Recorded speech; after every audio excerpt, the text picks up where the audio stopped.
నేనే తప్పు చేయలేదు, ఈరోజు కానీ నన్ను అన్యాయంగా తిడుతున్నారు, నేను తప్పు చేయకపోయినా నా మీద నింద పడింది అనుకుంటున్నారండి ఈరోజు మీరు. అయితే దేవుడి వాక్యం ఏం చెప్తుందో ఒకసారి వినండి. 1 పేతురు రాసిన పత్రిక 2వ అధ్యాయం 19వ వచనం.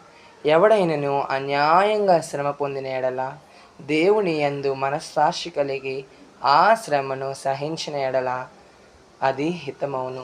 ఈరోజు మీరు ఏ తప్పు చేయకపోయినా, మీరు చేసింది మంచే కానీ మీకు చెడు ఎదురొచ్చిందా, మీరు ఆ శ్రమని మీరు తట్టుకొని దేవుడి దగ్గర ఓర్పు కలిగి ఉన్నారనుకోండి, ఈరోజు మిమ్మల్ని ఎవరెవరైతే అన్నారో, ఎవరెవరైతే నోరుతో దూషించారో వాళ్ళే వచ్చి మీ కాళ్ళు పట్టుకొని క్షమాపణ వచ్చే రోజు వచ్చింది ఈరోజు మీరు అలా చేస్తే. ఓకేనా? ఈరోజు అనేక మంది నన్ను కూడా నేను చేయని తప్పులకి నన్ను అనేక మంది నిందించారండి. నేను చేయని తప్పులకు కూడా నేను తిట్లు తిన్నా. కానీ నేను ప్రభువు అందు ఆనుకొని ఆయన మనస్సాక్షి కలిగి ఆ శ్రమను సహించి నేను ఓపికతో ఊరుకున్నాను. ఈరోజు వాళ్ళంతట వాళ్ళే నాకు ఫోన్ చేసి నన్ను క్షమాపణ అడిగారు. అలాగా మీరు ఎప్పుడైతే శ్రమలో పడి నేను చేయని తప్పులకి మీరు నిందింపబడ్డారో, మీరు అలా ఓర్పు కలిగి దేవుడి దగ్గర ఉన్నారనుకోండి ప్రశాంతంగా, వాళ్ళంతట వాళ్ళే వచ్చి నన్ను క్షమించండి బ్రదర్ అనేలాగా మీరు చేసుకుంటారు. ఓకేనా? ఈ వాక్యం మీకు నచ్చినట్లయితే దాదాపు 10 మంది షేర్ చేయండి. Praise the Lord. Good morning.